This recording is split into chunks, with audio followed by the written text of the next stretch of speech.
अस्सलाम वालेकुम नाज़रीन, आप देख रहे हैं प्रोग्राम फेस टू फेस और मैं हूं आपके साथ मनीज़े मोइन।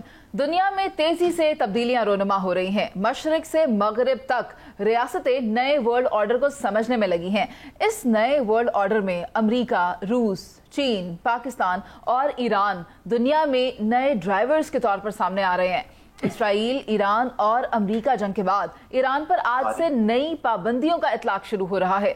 इन पाबंदियों की अगर बात की जाए तो इनके नतीजे में मजीद क्या क्या तब्दीलियां रोनुमा होंगी, या फिर अगर ये कहा जाए कि दुनिया एक नई जंग की तरफ जाएगी और पाकिस्तान चाइना इंस्टीट्यूट की फील्ड मार्शल आसिम मुनीर और मोहम्मद बिन सलमान के मुतालिक जो रिपोर्ट मंजर आम पर आई है उस पर भी हमने आगे चलकर तफसील से बात करनी है।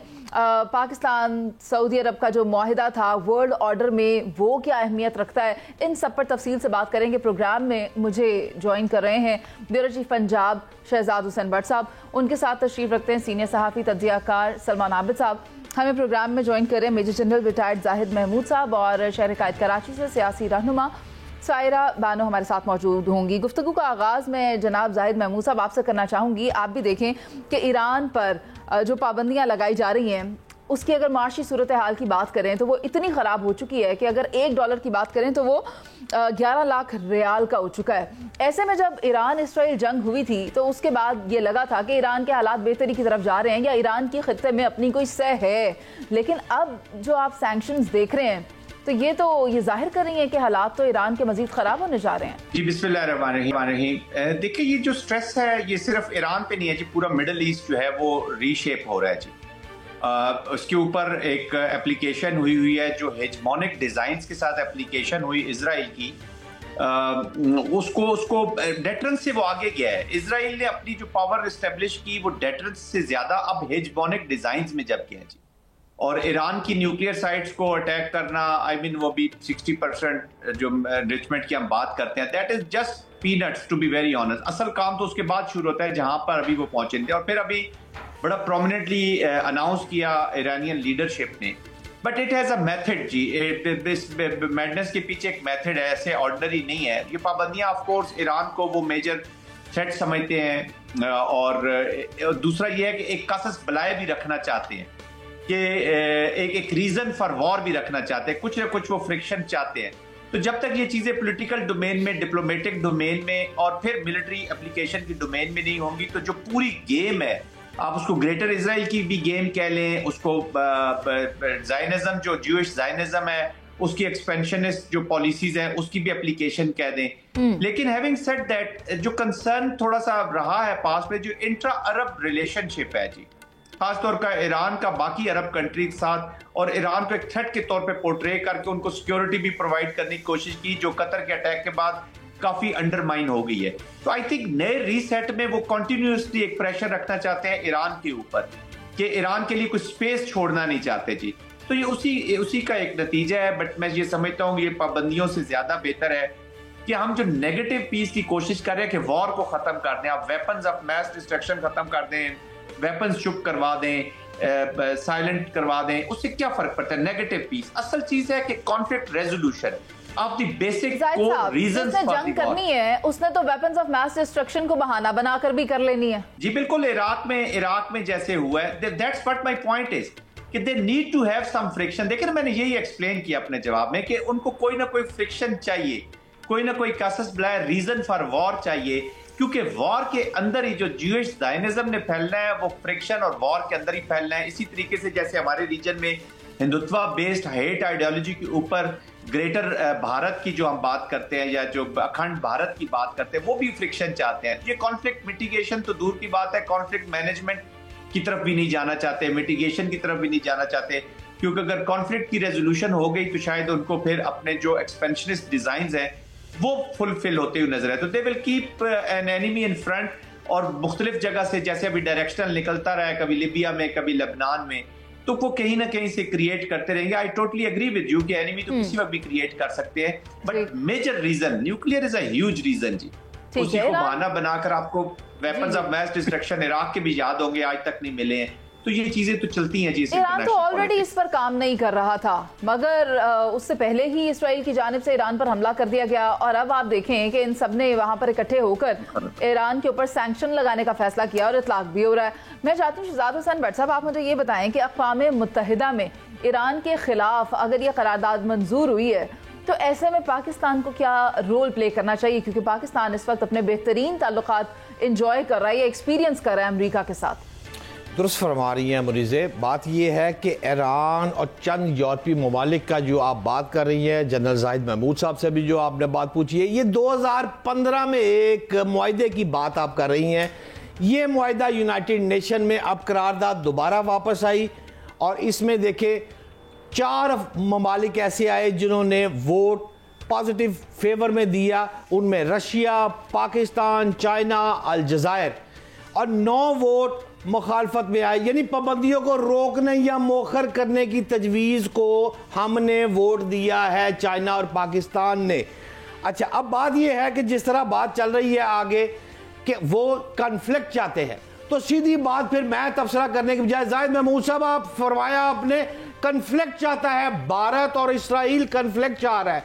तो अगर आप ये बात कर रहे हैं तो मुझे प्लीज जरा नाज़रीन को यह जरूर बताइएगा कि सऊदी अरब, ईरान को लेकर हम सब ममालिक, चाइना ने भी वोट दिया है, रशिया ने भी वोट दे दिया है, यानी एक ब्लॉक तो फिर सीधा हो गया है। अगर ये ब्लॉक सीधा हो गया है तो हम रशिया और चाइना के साथ साथ सऊदी अरब, ईरान को साथ लेकर चल सकते हैं, और क्या ये यूनाइटेड नेशन में हुआ, इसका पाकिस्तान पर क्या इंपैक्ट होगा? जाहिद साहब जी देखिए, भट्ट साहब, मैं एक चीज तो ये कहूंगा कि ये अभी ईरान का एक कॉन्फ्लिक्ट है, ईरान का और मिडिल ईस्ट के साथ। यस, पाकिस्तान को इसलिए इफेक्ट करता है कि इसके स्पिल ओवर इफेक्ट पाकिस्तान के ऊपर आते हैं। पाकिस्तान ने सबसे पहले, भट्ट साहब, कोई भी फॉर दैट मैटर रीजन हो, सबसे पहले तो अपना देखना है कि अपना इंटरेस्ट क्या है। हमारा इंटरेस्ट ईरान से भी ज्यादा यही है कि स्टेबिलिटी हो इस रीजन में, क्योंकि इसका जो स्पिल ओवर है वो पाकिस्तान पे आता है जी। और आज ईरान में लेट्स से कि इजराइल आके बैठ जाता है, या इजराइल की पॉलिसीज चलती हैं, या American in a big way आ जाता है। ऑलरेडी हमारे पास अफगानिस्तान की हमने हालात देख लिए हैं, फिर ईरान भी एक डिस्टर्ब, वॉर का जो इफेक्ट है जी वो नेबरहुड पूरे को ले डूबते हैं। आप मिडिल ईस्ट की देखें ना, जितनी भी वॉर हुई हैं वो पूरे मिडिल ईस्ट को स्कटल कर दिया उन्होंने। वेस्ट में तो वॉर्स हो नहीं रही हैं, वॉर तो या मिडिल ईस्ट में हो रही है, या अफ्रीका में हो रही है, या साउथ एशिया में हमारे रीजन में वॉर चल रही है। यूक्रेन और रशिया वाला यूरोप, वो भी ईस्टर्न यूरोप है, जो एक मैं कहता हूँ ग्लोबल साउथ का ज्यादा हिस्सा है बजाय ग्लोबल नॉर्थ के होने के। तो ये उसका इफेक्ट हमारे ऊपर है। पाकिस्तान ने सबसे पहली चीज ये कि अपना इंटरेस्ट देखना, कि हमारा इंटरेस्ट इसी में है कि इनको, इस कॉन्फ्लिक्ट की मैनेजमेंट की जाए, इसको खत्म किया जाए। यही हम अमेरिका को कहते हैं, यही हम चाइना के साथ भी जब जुड़ते हैं तो हम कहते हैं हमारा किसी के खिलाफ डिजाइन नहीं है। अमेरिका की जो डायरेक्ट एप्लीकेशन हुई थी एक्चुअली वो बहुत खतरनाक थी, और नेतन्याहू की ये ख्वाहिश थी कि किसी न किसी तरीके से अमेरिका को ड्रैग करके मैं इस वॉर में ले आऊं, ये उनकी एग्जिट स्ट्रेटजी थी। और अमेरिका जब डायरेक्ट हुआ तो अभी ऑफ कोर्स उसको वो आगे बढ़ाएगा जी। अभी डिप्लोमेटिक मिलिटरीली तो वो क्लेम कर रहे हैं कि जी हमने वो फैसिलिटीज खत्म कर दी हैं, वो बहुत प्रोग्राम पीछे चला गया है। तो अब इसको डिप्लोमेटिक पॉलिटिकल गेम में ये रखेंगे ताकि इसके ऊपर डिबेट हो कि जी असल प्रॉब्लम तो ईरान के साथ है, और उसी में वो जो जेनोसाइडल एक्शंस हैं जो फलस्तीन में इजराइल कर रहा है उसको थोड़ी सी एक रीजन मिल जाए, उसको थोड़ा सा बचत, क्योंकि अब पूरी दुनिया चीख उठी है इजराइल के खिलाफ जी। लोग उससे नफरत कर रहे हैं, वेस्ट भी उठ खड़ा हुआ है, बोल रहे हैं, बात बोल रहे हैं। तो उन्होंने कहा कि इस ईरान वाले जो एक मुद्दा है मेरी नजर में, कि इसको जिंदा रखा जाए ताकि ईरान को एक लार्जर थ्रेट के तौर पे सामने किया जाए, और पीछे बैकग्राउंड में या तो ये भी कह सकते हैं कि ईरान से वो एक कांस्टेंट थ्रेट महसूस करते हैं, इसी वजह से वो इस किस्म के सैंक्शन ईरान पर लगा रहे हैं। सलमान आबिद साहब को भी शामिल गुफ्तगू करना है। सलमान साहब, आप मुझे बताएं कि ये जो सैंक्शंस लग गई हैं इसके मुमकिन असरात क्या होंगे ईरान पर या हमारे खित्ते में? देखिए ना, पहली बात तो ये है कि अमेरिका और इसराइल काफ़ी अरसे से ईरान के एटमी प्रोग्राम पे तनकीद कर रहे थे, और अमेरिका जो है वो बार बार कह रहा था कि हमें ईरान के एटमी प्रोग्राम तक एक्सेस दी जाए, उसकी निगरानी के बारे में बात की जाए। अब फ्रांस, जर्मनी और यूके भी खुलकर सामने आ गए हैं, और उन्होंने भी इस मामले की हमायत की है, जो अमेरिकी मुतालबा हमेशा से था कि ईरान का जोहरी प्रोग्राम जो है उसको बंद किया जाए और उन पर पाबंदियाँ लगाई जाए। अब सवाल यह कि पाबंदियाँ किस नौइयत की, यानी उनके ऊपर बैंकिंग की पाबंदी लगाई जाए, फाइनेंस की पाबंदी लगाई जाए, ट्रेड की पाबंदी लगाई जाए, डिप्लोमेसी की पाबंदी लगाई जाए, यानी ईरान के आगे जो शिकंजा है उसको जकड़ा जाए। अच्छा, अब इसमें एक नया ब्लॉक भी आ गया जिसका भी शहजाद भट्ट साहब ने बात की कि पाकिस्तान, चाइना, रशिया और अलजायर। अच्छा, अब ये इसका मतलब है दुनिया में जो नए ब्लॉक्स बन रहे हैं, नई तब्दीलियाँ आ रही हैं, उस तनाजुर में ईरान के मामले पे भी एक तकसीम हमें देखने को मिल रही है। अब सवाल ये है कि अमेरिका तो पहले निशाना बना के बैठा हुआ है उनके प्रोग्राम के ऊपर, और इसराइल उनके साथ है, यूके, जर्मनी, फ्रांस ने हमायत की है। इसका मतलब है फिर ईरान, चाइना और पाकिस्तान और रशिया जो है वो एक और ब्लॉक में जा रहे हैं। इसका मतलब है कि मिडल ईस्ट की पॉलिटिक्स में एक बड़ी तब्दीली ईरान के तनाजुर में हमें देखने को मिलेगी, और जहां मुस्लिम दुनिया को भी फैसला करना है और साथ साथ ये जो ब्लॉक की बात की जा रही है इसने भी फैसला करना है कितनी इनको एक्सेस दी जाए और कितनी इस पाबंदी की हिमायत की जाए और कितनी इसकी मुखालफत की जाए। अब ये जो इस वक्त सूरत हाल पैदा हो चुकी है, देखिए ईरान के एटमी प्रोग्राम के बारे में इससे पहले नेतन्याहू या इसराइल के लोग ये कह चुके हैं कि हमारा तो, और वहाँ से भी वो थ्रेट्स अब फील करने की बात करते हैं। तो इसका मतलब है कि ये एक पूरी की पूरी पॉलिसी है कि ईरान को शिकंजे में लाया जाए, पाकिस्तान पे दबाव बढ़ाया जाए, मिडल ईस्ट की पॉलिटिक्स में दबाव बढ़ाया जाए, और अमेरिका और इसराइल अपना अस्ल नफूस जो है वो इस मिडल ईस्ट की पॉलिटिक्स में बढ़ाना चाहता है ईरान को बुनियाद बनाकर। तो मुझे लगता है कि आने वाले दिनों में आप देखिएगा कि इसमें बड़ी तब्दीलियां रोनुमा होंगी। और चाइना और अमेरिका के जो दो मुख्तलिफ ब्लॉक्स हैं वो इसके अंदर एक अपना रोल प्ले करने की कोशिश करें। सलमान आबिद साहब, जहां आप ये बात करें ना कि इसराइल और अमेरिका एक ही सिक्के के दो रुख हैं और मिलकर काम कर रहे हैं, तो सायरा जी आपको क्या लगता है, क्या ईरान के साथ भी तो पाकिस्तान के ताल्लुकात अभी बेहतर चल रहे हैं ना, तो फिर पाकिस्तान की इस पर क्या स्ट्रैटेजी होनी चाहिए, पाकिस्तान को इस पर क्या करना चाहिए? अस्सलाम वालेकुम। उम्मीद है इतने बड़े बड़े तज्जियाकारों ने इसके ऊपर इतनी तफसील से बात की है और तकरीबन सारी बातें मुकर ली हैं। तो मैं तो सारी बातें जब सुन रही थी तो कुछ सवालिया निशान भी थे और कितनी बातों पे हंसने को भी दिल चाहा कि मतलब आप ये जो पाबंदियों का जिक्र कर रहे हैं, भी आपने वो कहते हैं ना कि ये गजा और फलस्तीन में बच्चों के कातिल की आपने तकरीर सुनी होगी जो फखरी अंदाज में बता रहा था कि हमने इनके साइंसदान मार दिए, हमने ये कर दिया, हमने वो कर दिया। उसके बाद ये जब ईरान पर बात, इसकी पाबंदियों पर बात आ रही है, उससे पहले भी हुआ, फिर उनकी जो कहते हैं ना कि मईशत जिस तरीके से थोड़ी सी वो कहते हैं ना कि डामाडोल हुई है, उनको इक्तिसादी तरीके से वो कर रहे हैं। तो मैं ये सोच रही हूँ कि ये हमारे लिए बहुत बड़ा सवालिया निशान है। ऐसे कैसे हो सकता है कि मतलब ईरान जो हमारा पड़ोसी मुल्क है, जो सरहद मिलती है, गवादर में तो बिजली वहां से आती है, तो हम कैसे महफूज रह सकते हैं? तो जो अमेरिका बहादुर है वो करना क्या चाहता है? तो अब हम भी जब उनसे मिलते हैं, मुस्कुराते हैं, लाड करते हैं, तो हमें पूछना तो चाहिए कि एक तरफ वहां पर वो तकरीर करके और उन्होंने सारी ये चीजें की, तो ये तो खिते में वो जो कहते हैं ना कि ये बैलेंस खराब हो जाएगा कि उधर से यहाँ पर जिस तरीके से अफगानिस्तान में बेस लेने की बात हुई है, मतलब ईरान को निहत्ता कर दिया जाए, तो फिर हमारा क्या किरदार होगा? लेकिन मुझे समझ नहीं आ रही कि ये तमाम चीजें किस तरफ जा रही हैं। और मुझे माफ कर दीजिएगा, मुझे ये भी नहीं समझ आ रही कि वो चले ठीक है कि एकदम से पाकिस्तान की अहमियत खुश है, लेकिन क्यों इतनी पाकिस्तान को वो कहते हैं ना कि इतना मतलब कर लिया, आया कि हमसे कोई काम लेना चाहते हैं? आग का तारा क्यों बनाया जा रहा है, आप यही कहना चाह रही हैं। लेकिन मैं चाहती हूँ कि एक आखिरी सवाल इस मामले पर जनाब जाहिद महमूद साहब से भी ले लिया जाए। सर, एक रिपोर्ट सेनेटर साहब की जानिब से सामने आई है और इस रिपोर्ट में इंकशाफात हो रहे हैं। मुशाहिद हुसैन साहब ये फरमा रहे हैं कि जो मुआहिदा हुआ सऊदी अरब और पाकिस्तान के दरमियान, मुआहिदा तो हो गया, लेकिन अब जो ज़्यादा बड़ा मसला है वो नज़रियात का डिफरेंस है और उसके ऊपर काम करने की बहुत ज़्यादा ज़रूरत है। और अगर उस पर काम ना किया गया तो फिर बहुत सारे मसाइल आने वाले वक्तों में पैदा हो सकते हैं, क्योंकि नज़रियाती डिफरेंस तो होता है, मैं इख्तलाफ नहीं कहूँगी, उसको फिर किस तरह से टेकअप किया जाएगा? जी देखिए, शाहिद साहब एक सीनियर एनालिस्ट हैं और उन्होंने बहुत चीज़ें देखी हैं। मुझे ये समझ नहीं आती कि नजरियाती, देखिए पाकिस्तान को यमन के जब हुआ था सऊदी अरेबिया का और यमन की एप्लीकेशन हुई थी 2015 में, तब भी पाकिस्तान को बहुत दबाव डाला गया था कि आप अपने ट्रुप्स भेजें और इस तरह। Pakistan is not an ordinary country कि वो बस अभी सायरा बानो साहब भी थोड़ा सा अप्रीहेंसिव थी। यस, हर पाकिस्तानी की अप्रीहेंशंस हैं because past is not good जी अमेरिका के साथ हमारा relationship. But having said that, reset हो रहा है जी, पूरे रीजन में भी रीसेट हो रहा है और वर्ल्ड में भी रीसेट हो रहा है। और ये वाली जो एनवायरनमेंट होती है ये कुछ अरसे के लिए आपको अवेलेबल होती है और अब फ्यूचर में ये तमाम strategic environments small period of time के लिए आपको अवेलेबल होंगी। वहां पे आपने देखना है कि how craftily you play up जी, आप अपनी डिप्लोमेसी को, पॉलिटिक्स को कैसे लेके जाएंगे। जहां तक नजरियाती जंग, अगर कोई इस तरह की जंग हुई जो सेक्रेटेरियन लाइंस पे या किसी नजरिए की लाइन पे लड़ी जाएंगी, तो पाकिस्तान ऐसा नहीं है कि बस अपने उस जंग में शामिल हो जाएगा क्योंकि हमने मुआहदा कर ली। Of course Pakistan understand the sensitivities, लेकिन जो लार्जर थ्रेट है विच इज यहूदी जो जूइश ज़ायनिज्म है, उसकी थ्रेट वहां पे है मिडिल ईस्ट के बीच में। यहाँ पे हिंदू ज़ायनिज्म की थ्रेट हमें यहाँ पर मौजूद है, हमारी एग्जिस्टेंशियल थ्रेट बन गया भारत जी। तो ये वन वे ट्रैफिक नहीं है कि हम बिल्कुल सऊदी अरब जो जैसे हुक्म करता जाएगा वो करते जाएंगे, but having said that identified की जाती है, मैकेनिज्म एस्टैब्लिश किए जाते हैं ऐसी अलायंसेस में, ऐसे स्ट्रेटेजिक पार्टनर, तो पूरी थ्रेट को एनालाइज किया जाता है और जो रेड लाइंस होती हैं स्टेट्स की उसका ख्याल रखा जाता है जी, ऐसे होता नहीं है। फिर हमने ब्लॉक्स की बात कर रहे हैं, मुझे क्विकली मैं अगर एक बात कर दूं, हम ब्लॉक्स की बात करें, पाकिस्तान किसी ब्लॉक का हिस्सा नहीं है, Pakistan issue to issue right cause के साथ खड़ा होता है जी, और ना हमें किसी ब्लॉक का हिस्सा बनना चाहिए और ना ब्लॉक पॉलिटिक्स में पाकिस्तान बिलीव करता है। इंडिया ने बयानुल मरसूद जब हम कर रहे थे और इंडिया ऑपरेशन संदूर कर रहा था, तो उसने बड़ी कोशिश की कि एक ब्लॉक्स वाली पॉलिटिक्स और इन चीजों को उभार कर सामने लाया जाए।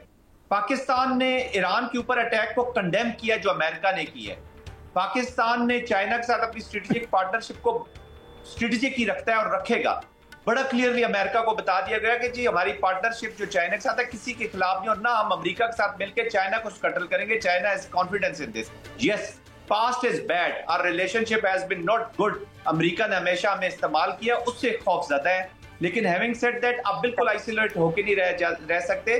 पाकिस्तान अपने नेशनल वाइटल इंटरेस्ट पे कभी भी कंप्रोमाइज नहीं करेगा। पाकिस्तान की पॉलिसी अपने नेशनल इंटरेस्ट को तरजीह देने की है, और अभी जिस रिपोर्ट की हम बात कर रहे हैं वो चाइना इंस्टीट्यूट की जानिब मुरतब की गई है और सेनेटर मुशाहिद हुसैन सैयद ने इसको शेयर किया। तो फिर इसमें पता ये चला कि कई मामलात ऐसे हैं जो कि ग्रेव इंपॉर्टेंस के हामिल हैं, जिनमें के नज़रियाती इख्तलाफ के ऊपर काम करना वक्त की ज़रूरत है ताकि आने वाले मसाइल से बचा जा सके। अभी हमें एक ब्रेक पर जाना है, जिसके बाद वापस आएंगे और बात करेंगे एशिया कप के आज होने वाले बड़े मैच के हवाले से। आप हमारे साथ रहिए।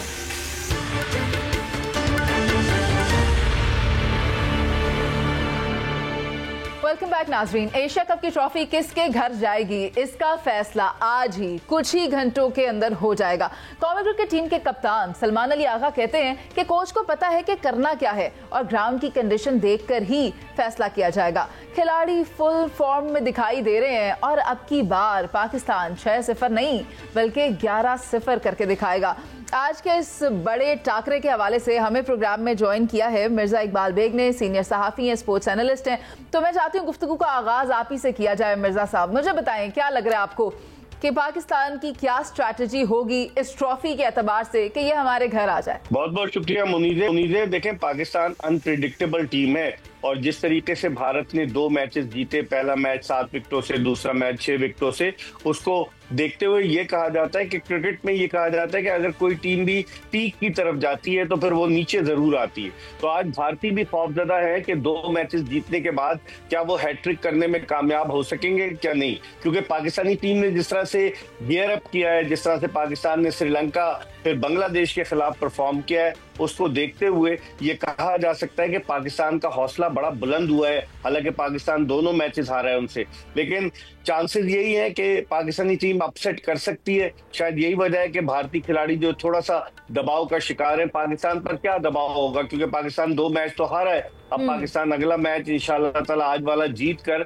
उस तमाम भारत के गुरूर को खाक में मिलाएगा, उस जिंक्स को तोड़ेगा कि जो भारतीय बड़ा जिन्हें जोम है कि हमारी कोई राइवलरी नहीं है, तो आज उन्हें इस बात का अंदाजा हो जाएगा। मुझे कभी उम्मीद है पाकिस्तानी खिलाड़ी अगर अच्छे तरीके से, सेंसिबल तरीके से बैटिंग करते हैं, अच्छी बॉलिंग करते हैं, अच्छी फील्डिंग करते हैं, कोई वजह नहीं, भारत इनविंसिबल नहीं है।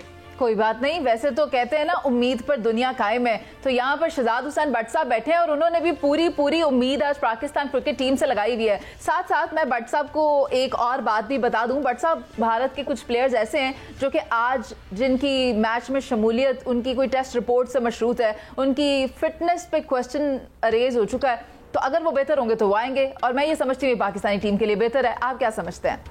देखिए काबिल एहतराम मुनीज़े, बात यह है एशिया कप की जो बात कर रही हैं, ये 1984 में इसका आगाज़ हुआ है। अब 41 साल अगर ऐड कर लें 1984 के अंदर, तो अब 41 साल के बाद पहली दफ़ा ये दोनों टीमें आमने सामने आई हैं और पाकिस्तान जो इंशाल्लाह ताला ये वर्ल्ड कप, एशिया कप, ये जितने भी मैचेस है आप तमाम की अगर बात कर लें, भारत के मुकाबले में जब भी मेरा ख्याल है हजूर मिर्जा इकबाल बेग को इस सिलसिले में ज्यादा इल्म होगा कि जब भी, और मुझे सेकंड भी करेंगे, कि जब भी Pakistani team world cup, Asia cup और दीगर कपों में आई है तो वो हमेशा फाइनल में भारत से जीतने की तादाद उनकी ज्यादा है। ये एशिया कप भी अगर हम जीत रहे हैं और इंशाल्लाह ताला जीतने की मुझे काफी उम्मीद है, तो इससे कबल भी हम 2000 में एशिया कप जीत चुके हैं, 2013 में एशिया कप जीत चुके हैं, हम श्रीलंका से जीते हैं, हम बांग्लादेश से जीते हैं। यानी कोई इतनी को हैरान कुन बात नहीं है कि आज का मैच अगर हम जीत ले, हमारी परफॉर्मेंस जो है जब हम वर्ल्ड कप हो, एशिया कप हो, फाइनल में आते हैं तो फिर हमारा जो मोराल है वो बहुत बुलंद हो जाता है। और वैसे ही हिंदू बनिया जो है ना, उसकी टांगें थोड़ी कपकपा जाती हैं। लेकिन आखिरी बात, सिर्फ एक बात आपको ये बता दूं कि इस मैच में जो जीत है वो अगर पाकिस्तान को अल्लाह पाक ने दे दी तो यकीन करें मुनीजे, राफेल से ज्यादा तकलीफ होनी है भारत को, और मर जाना है। राफेल से ज्यादा तकलीफ होनी है उसे कि ये अगर एशिया कप पाकिस्तान ले गया तो। बट साहब लेकिन वो तो 6-0 था ना, यहाँ पर अगर पाकिस्तान 11-0 कर देता है ना, फिर तो एक हिस्टोरिक इवेंट हो जाएगा। लेकिन सायरा जी मुस्कुरा रही थी आपकी बातों पर, मुझे लगता है वो इत्तेफाक नहीं करती। क्या ख्याल है आपका सायरा जी? जी मुझे अभी वो मिर्जा साहब ने कहा कि इंशाल्लाह ताला जीतेंगे। मैं कहती हूँ कि अगर दो लोग दरिया में छलांग लगाए तो बचेगा वही जिसको तैरना आता हो। मैं इतना ज्यादा सदाबहार जुमला, जीतेगा वही जो अच्छा खेल पेश करता है। वाह सायरा जी वाह।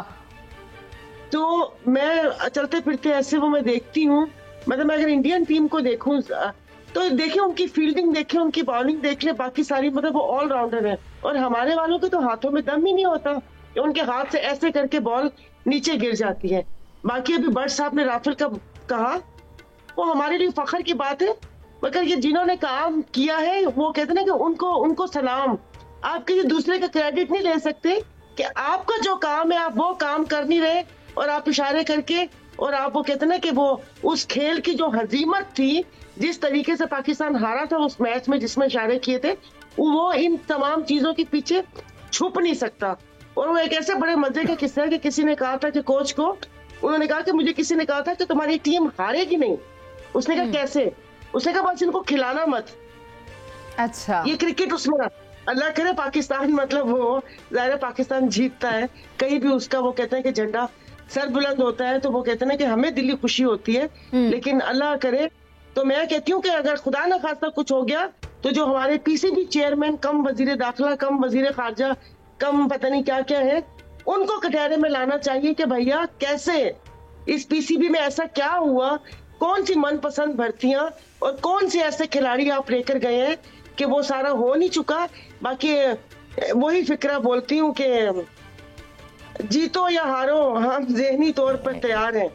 अच्छा, वैसे हमारा कौन हॉकी है जिसको हमने वो कहते हैं नेस्तो नाबूद कर दिया। जी मुनीर, बस यही सायरा जी कहते हैं जीतो या हारो हमें तुमसे प्यार है। आपने तो पता नहीं क्या बना दिया सलमान आबिद साहब। आप मुझे बाइस्ड नहीं, बिल्कुल न्यूट्रल बात कहिएगा। लेकिन सायरा जी कुछ ऐड करना चाह रही थी। सॉरी जी सायरा जी। आपने कहा ना क्या, तो मैंने कहा जीतो या हारो हम ज़हनी तौर पे तैयार हैं। आपने जुमला बदल दिया अपने मतलब के हिसाब से, लेकिन चलें कोई बात नहीं। सलमान आबिद साहब आप मुझे बिल्कुल अनबाइस्ड होकर बताएं, आपको क्या लगता है आज पाकिस्तान क्रिकेट टीम की परफॉर्मेंस कैसी होगी? देखिए एक बात तो ये जो भट्ट साहब ने की ना, जितने बड़े टूर्नामेंट हुए पाकिस्तान इंडिया के दरमियान, सेमीफाइनल या फाइनल, उसमें मोस्टली मैचेस में मिर्ज़ा इकबाल बेग साहब तायद करेंगे भारत की बर्तरी ज़्यादा है पाकिस्तान के मुकाबले में। एक बात। दूसरी बात यह कि आज की भारतीय टीम का एनालिसिस करें और पाकिस्तान की मौजूदा टीम का एनालिसिस करें तो आपको कई मामलात में भारत का पलड़ा भारी नज़र आता है, इसमें कोई शुबा नहीं है। लेकिन जैसे इकबाल बेग साहब ने कहा ना, क्रिकेट एक हादसाती खेल है, यानी बाज़ों का जिसका बल्ला चल जाए उसी की चांदनी होती है। अगर आज पाकिस्तान के कुछ खिलाड़ी चल गए और वाकई उन्होंने जोबन दिखा दिया और एक बड़ा स्कोर करने में कामयाब हो जाए तो यकीनी तौर पर भारत को दबाव में लाया जा सकता है। और बिल्कुल इकबाल बेग साहब ने ठीक कहा है, इस वक्त पाकिस्तान पे दबाव नहीं है, क्योंकि पाकिस्तान पहले ही 2 मैच हारा हुआ है। अगर वो तीसरा मैच हारेगा तो लोग कहेंगे हमने तो हारना ही था, इंडिया बड़ी टीम थी। लेकिन भारत के लिए आज की शिकस्त जो है ना वो बिल्कुल जिसे कहते हैं ना उनके लिए काबिल कबूल नहीं होगी, क्योंकि आज की शिकस्त से भारत का जो पहले से एक नफसियाती दबाव ये जिसके अंदर वो शिकार है, वो क्रिकेट के अंदर भी बहुत बड़ा दबाव पड़ जाएगा। इसलिए भारत के लिए तो ये आज की जीत उनके लिए बहुत ज़रूरी है अगर उसने अपनी बर्तरी साबित करनी है। लेकिन पाकिस्तान के पास जिसे कहते हैं अनप्रेडिक्टेबल टीम है, पाकिस्तान एक परफॉर्मेंस दे सकता है, उसकी बॉलिंग भी है, उसमें बैटिंग भी है, स्पेस है। लेकिन मसला यह है कि टीम अगर तसलसल के साथ खेले, और इतने बड़े मैच में मैं हमेशा से कहता हूं कि जिसकी नफसियाती साइकोलॉजिकल वॉर ज़्यादा तेज़ होगी वो जीतेगा। और बहरहाल हमें इस वक्त लगता यही है कि अब मैं बतौर पाकिस्तानी होने के नाते ख्वाहिश का इज़हार करता हूं कि पाकिस्तान ये मैच जीते। लेकिन अगर मैच शुरू होने से पहले का एनालिसिस किया जाए तो मुझे पाकिस्तान के मुकाबले में भारत की टीम जो है वो कुछ ज़्यादा बड़ी टीम नजर आती है। पाकिस्तान के कई शोबे में अभी बहुत पीछे है। बस आपने ना, जब मैच शुरू तो हो चुका है, लेकिन आपने अपने जज्बात पे काबू रखना है। अगर कहीं विकेटें गिरी भी ना हमारी टीम की तो फिर उस पर परेशान नहीं होना। मैं क्यों परेशान होगा, मैं तो आपके साथ शादियाने बजाऊंगा। मैं मिर्जा इकबाल साहब का शुक्रिया अदा करना चाहूंगी और इसके बाद एक ब्रेक पर चलते हैं, जिसके बाद वापस आएंगे और बात करेंगे पाकिस्तान के प्लेइंग 11 पर। नाज़रीन हमारे साथ ही रहिएगा।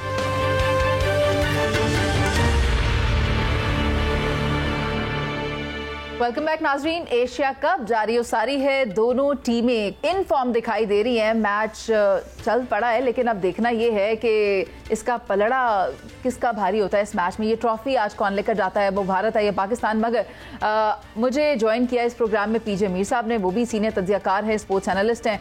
सर, आपसे ये जानना चाहती हूँ कि आप क्या देख रहे हैं, हमारी टीम, हमारा प्लेइंग 11 पहले कौन परफॉर्म कर रहा है, या क्या स्ट्रैटेजी बनाई गई है कि जब पाकिस्तान खेले तो फिर किस सीक्वेंस में खेले?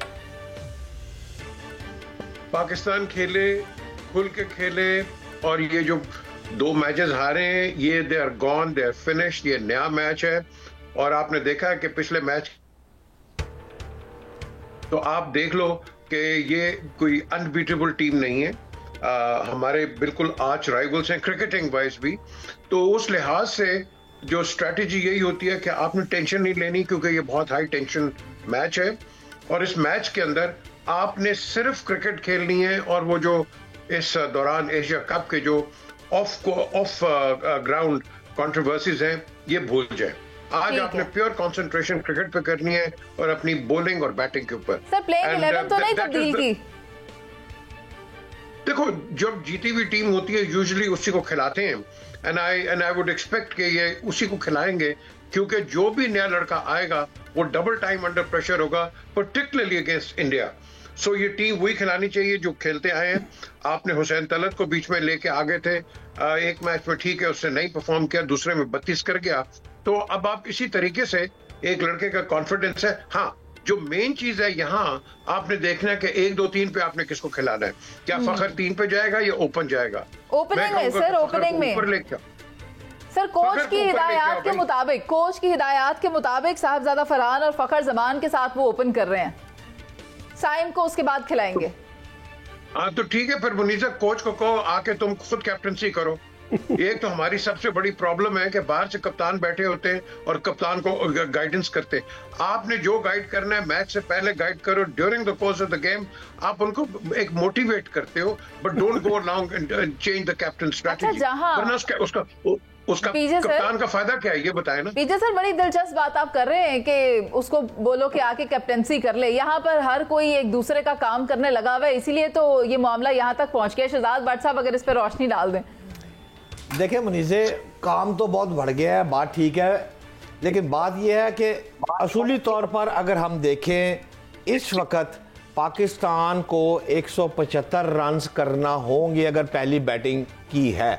ये है वो 100 टारगेट जो देगा तो भारत से कुछ फिर वो ट्रॉफी लेगा। लेकिन मुझे इस वक्त बहुत ज़्यादा याद आ रहे हैं हमारे पुराने दौर में, पीजे मीर साहब जानते होंगे, नवाए वक्त में कॉलम लिखते थे, तबसरा चौधरी मोहम्मद सदीक दा, उसमें वो फरमाया करते थे कि अगर पाकिस्तान अच्छा खेला, खिलाड़ी ने परफॉर्म किया, मौसम खुशगवार हुआ और अंपायर ने साथ दिया तो पाकिस्तान जरूर मैच जीतेगा। शायद मोहसिन नकवी साहब भी पढ़ते रहे होंगे और पीजे मीर साहब भी तबसरा चौधरी मोहम्मद सदीक का पढ़ते रहे। उनकी जो तंज मजाक का फिक्र थे वो आज भी भैया पाजी याद है? पीजे मीर साहब, चौधरी मोहम्मद सदीक, बिल्कुल याद। सदीक को कोई नहीं भूल सकता, सदीक को कोई नहीं भूल सकता। और सदीक की ग्राउंड के अंदर भी जो उसकी जो बातें होती थी वो भी नहीं भूल सकता। ग्राउंड के अंदर की बातें तो खैर समझ नहीं आई मुझे कि क्या बातें चल रही थी ग्राउंड के अंदर, लेकिन मैं चाहती हूँ कि सलमान आबिद साहब हमारे साथ बैठे हैं। सलमान साहब, आप बताएं कि करना क्या चाहिए पाकिस्तान क्रिकेट टीम को, उनकी स्ट्रैटेजी क्या होनी चाहिए ओपनिंग में? अगर ये खेलते हैं तो जो टॉप ऑर्डर होता है उसको किस तरह से परफॉर्म करना चाहिए? पहले तो ऐसी पीजे मीर साहब एक हल्का सा जुमला कि सदीक साहब कहा करते थे कि जो अच्छा खेलेगा बस वही जीतेगा, तो आज भी जो अच्छा खेलेगा वही जीतेगा, एक बात। दूसरी बात यह कि पाकिस्तान की स्ट्रेटेजी ये होनी चाहिए कि शुरू के जो 6-7 ओवर हैं उसमें वो विकेटें ना गिराएं। यानी ये जो प्रेशर पाकिस्तान के ऊपर बढ़ता है ना, शुरू के ओवर में अगर आप 2-3 खिलाड़ी आउट हो जाए फर्स्ट 6 ओवर्स में, तो फिर आपकी मिडिल ऑर्डर पे बहुत प्रेशर बढ़ जाता है। और अभी हमने 2-3 मैचों में देखा कि हमारी जिस तरह से शुरू में विकेटें गिरती हैं और वो ओपनिंग से लेके 1 डाउन तक और 2nd डाउन तक, उसका प्रेशर फिर आपको मजमूई तौर पर टीम में देखना पड़ता है। तो पाकिस्तान के पास एक एडवांटेज ये होना चाहिए कि वो 6 ओवर में ज़्यादा से ज़्यादा स्कोर करने के चक्कर में ना पड़े, ज़्यादा अपने आप को सेव करें, विकेटें सेव करें। विकेटें सेव होंगी तो फिर आप लंबी इनिंग्स खेल सकते हैं अगले 10-12 ओवर के दरमियान। तो मेरा ख्याल है कि एक स्ट्रैटेजी होनी चाहिए। दूसरी स्ट्रैटेजी ये है कि आपके जो आज का मैच है इसमें स्पिनर्स जो है ना एक बड़ा कलीदी किरदार अदा करेंगे। आपके पास मोहम्मद नवाज हैं, आपके पास साइम अयूब हैं, आपके पास इब्रार हैं। आप इनको किस तरीके से इस्तेमाल करते हैं, क्योंकि इंडिया की बैटिंग लाइन बहुत मजबूत है। इसलिए इस मैच में अगर कोई टर्निंग पॉइंट आएगा पाकिस्तान के हक में, तो वो भी मैं समझता हूं कि पाकिस्तान के स्पिनर्स जो है वो कलीदी किरदार अदा करेंगे। तो ये मैच इस वक्त ओपन है, कोई भी टीम जीत सकती है, लेकिन जितना मैंने कहा कि साइकोलॉजिकली पाकिस्तान सिर्फ ग्राउंड के अंदर तक फोकस करके अपने आप को खेलने की कोशिश करे और बाहर की जो कंट्रोवर्सीज है उससे बाहर निकले, तो ज्यादा बेहतर तरीके से परफॉर्म कर सकते हैं। सलमान आबिद साहब, वैसे ये जो साइकोलॉजिकल फोकस की आप बात कर रहे हैं ना, तो सायरा जी आपके लिए मेरे पास बड़ा इंटरेस्टिंग सवाल है। आपने कहा था मैं मैच नहीं खेलती, आपने कुछ इसी तरह का कहा था कि मैं मैच खेलती नहीं हूँ, मैं देखती हूँ मैच, लेकिन अब मैं चाहती हूँ कि आप ये तसव्वुर करें कि अगर आपको कोई रोल दिया जाता हमारी क्रिकेट टीम में से, फॉर इंस्टेंस कि आपको कप्तानी करनी होती, तो फिर आप क्या स्ट्रैटेजी बनाती? पीसीबी का चेयरमैन लगा दें मुनीज़े। आपको ये ओहदा कबूल है? आपको ये ओहदा कबूल है? तो फिर तो मेरी वो 10 घी में और सर कढ़ाई में होता, फिर उसके बाद मैं किसी की सिफारिश भी ना सुनती। और अगर मैं इस ओहदे के वो ना होती तो मैं बहुत इज्जत एहतराम से वो नशिस्त खाली कर देती कि इस पे कोई कॉम्पिटेंट बंदा आए। जरूरी नहीं है कि सायरा बानो ने हर चीज में टांग अड़ानी है या हर ओहदा एंजॉय करना है। नहीं, लेकिन सायरा जी आप वैसे आप मुशावरत के लिए तो रमीज राजा को भी बिठा सकती थी, आप चाहती तो नजम सेठी साहब को भी बिठा लेती, काम चलाना था चला लेती। देखिए कोई ऐसा बंदा क्यों, पीजे मीर साहब क्यों नहीं, तो हाँ, मतलब आप ये नजम सेठी हो गए ना, वो जो एक बीच में आए थे वो पीपल्स पार्टी के अशरफ जक्का, मतलब आपके पास यही 3 लोग हैं, इन्हीं को घुमा फिरा के यहाँ पीसीबी पे आपने रखना है। ये मतलब मुझे ये समझ नहीं आ रही। बाकी इस टीम के लिए ये है मेरा कि प्लीज आप इतना अच्छा खेलें कि इस खेल का क्रेडिट हम आपको दें, किसी और का क्रेडिट लेने की कोशिश मत कीजिएगा। और जो इस वक्त हमारे कोच है, जो कोच होता है, जो टीम होती है, उनको तो पता होना चाहिए। सायरा बानो और वो रमीज राजा जो था वो किसी ने लगाया था, किस हुकूमत में लगा था? देखिए मैंने आपको पहले बोला था कि मुझे इतनी दिलचस्पी नहीं है, मैंने उनका नाम भी लिया इसी सफ में, नजम सेठी को। उसमें ये पीटीआई का मलबा आप बहाने बहाने से मेरे कंधों या सर पे रखने की कोशिश मत करें कि यहाँ पर तो देखें फिर तो गैर मुल्की कोच भी आए थे। मसला ये है कि जो वो कहते हैं ना सीधा करने की जरूरत है, इन खिलाड़ियों को करने की जरूरत है। आप क्या करें, हारे या जीते फिर आप मुनीज़े कहेंगे आप ऐसी बातें कर रही हैं। ये है कि बाकी जो इंडियन खिलाड़ी है, जो उनको मैंने देखा है, जो उनका खेल देखे, वो वाकई इसको वो कहते हैं ना कि जिंदगी और मौत का वो मसला समझ के वो खेलते हैं। हमारे ऐसा नहीं है। ठीक, तो उस फरमा रही हैं बहुत से मामलात पर काम करने की ज़रूरत है। साथ ही साथ मैं पीजे मीर का शुक्रिया अदा करना चाहूँगी, सलमान आबिद, शहजाद हुसैन भट्ट और सायरा बानो का भी। लेकिन आज का ये जो मैच है ये बहुत दिलचस्प होने जा रहा है। नाजरीन, हमारा प्रोग्राम तो ख़त्म हो गया, लेकिन आप अपनी टीवी स्क्रीन पर पाकिस्तान वर्सेस इंडिया लगा कर रखें, क्योंकि हर गिरती विकेट और हर आती गेंद के साथ जो आपके जज्बात हैं ना वो बढ़ते ही चले जा रहे हैं, क्योंकि पाकिस्तानी कौम बहुत ज़्यादा पुरुम्मीद है कि एशिया कप की ट्रॉफी पाकिस्तान ही आए। और इसी दुआ के साथ मैं आपसे इजाज़त चाहूँगी। अल्लाह ने के बाद।